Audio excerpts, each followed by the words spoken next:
Well, why would be a presumptive answer, because you'll have to ask the states involved. But I think the whole mechanism, the way the world bureaucracy works, is a little difficult to formulate. They've given access to Europe to different countries for different reasons. They've defined some countries as underdeveloped and given them access. But the process took years, 4 years, 5 years, 6 years. So we are actually looking for a window in between. We're looking to be defined as a state which is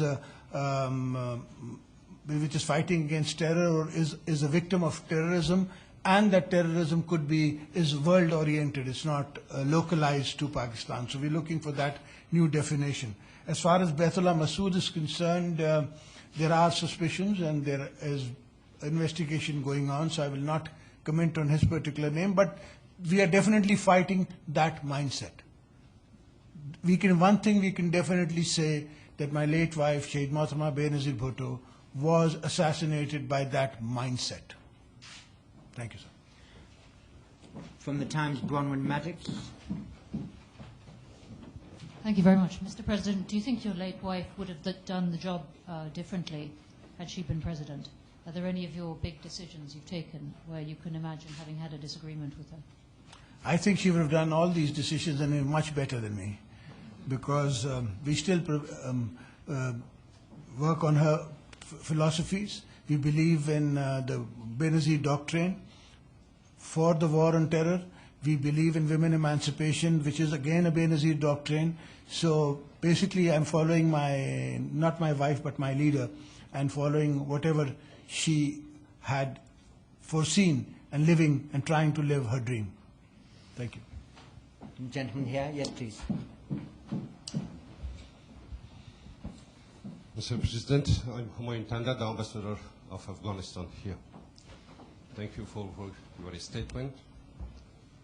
As everyone knows, since your elections in Pakistan, our relationships are dramatically improving. Thank you for that. What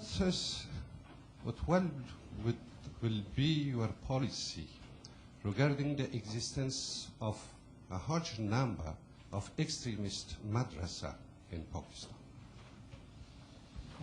So this is a position which I have spoken to and spoken of to many people in the world. There are thousands of madrasas which have recently come up. You must remember these were not there when, for instance, we were there the last time in power when my wife was the Prime Minister. We did not have so many madrasas. We today have thousands and thousands of them, and the world needs to come up to support us. I need at least $2 billion in education program support to encounter them, because you've got to encounter them with the same kind of medicine. You can't put up anything else in front of them. That's cottage industry, which has come up and evolved, and once again I will say that was created by very intelligent minds, but it was not created by those fundamentalists.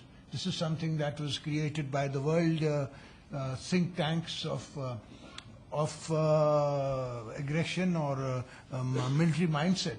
They wanted a pool from where to draw on these forces to take on then the Soviet Union, and they have just expanded on its own. The technology was transferred very correctly, and they adopted it very nicely, and now they've taken it on. So the world needs to take conscious of this and be conscious of the fact that we are producing every year X amount of people who are extreme mindset. So we need to encounter them. We need to encounter them with better medicine. That would be an alternative schools, colleges, universities, etc., which again brings me back to the same position. In my means, with my budget, I cannot do it. So we need to take the world into confidence over it, which we are, and that's exactly this Forum of Friends of Pakistan is one of the forums that has been made for these kind of such problems. The idea is to bring the problem there, share it with all the people, share it with the world, and find support to help us. Lady in the second row there, please, if you could stand and wait. Thank you. Mr. President, Swati Maheshwari from NDTV. Just that, you've been quoted recently as having said that Mr. Musharraf was guaranteed safe exit by certain countries with an interest in the region like the UK and Saudi Arabia. Do you still stand by that, and does that mean that Mr. Musharraf has got away? That's a misquote. I've been misquoted to have said that. All I said was all the stakeholders in the country, which were the political forces. When we were confronting Musharraf, we'd all got together and we had decided on certain way forward. So the question of Saudi Arabia and Britain has yet to come. No. The gentleman there, yes, you sir, if you can stand up. Thank you. My name is Abdullah Farooq and I'm a student of political economy. Do you see any imminent threat on Pakistan's nuclear asset, and do you see Pakistan signing to the CTBT anytime soon? Thank you. I think the dialogue is on. Pakistan would like to see definitely a zero nuclear subcontinent.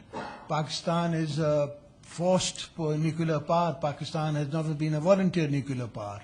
Pakistan was not the first to create or go nuclear. We had to follow suit because of our historic issue. Otherwise, we would love a world free of nuclear power. And today, I believe Obama's new thought process is that. So we're all hoping and standing on the possibility and the realm of hope that the world will grow up and we will not have nuclear states and nobody will need to be nuclear. Gentleman in the aisle there, you sir, yes, if you stand up. Excellency, Admiral Singh from India on a visit here. Sir, I'd like to know from you, many of the terrorist acts anywhere in the world seem to have had links with Pakistan in some form or the other. I'm sure that concerns you. What I'd like to know is, are you satisfied with the action that your government is taking to prevent these and to get your country a bad name? Thank you, sir. No, every terrorist act that happens in the world doesn't lead to Pakistan. It might lead through Pakistan. So there is another enclave where a lot there's another theater where there's a lot happening. So all I can say is that we are doing what we can, and we would appreciate the world to help us and support us more in it. It's not something that can be done overnight. It takes a long struggle, and hopefully, all I can tell you is that we have taken the political initiative out of the hands of the terrorists. So today, the political initiative happens to be with the political parties. We have given it ownership as political forces, and that is our victory. That I consider the political ownership of the situation, I consider progress and victory. But hopefully soon we will probably hear about people doing a lot of trade from Pakistan rather than terrorism.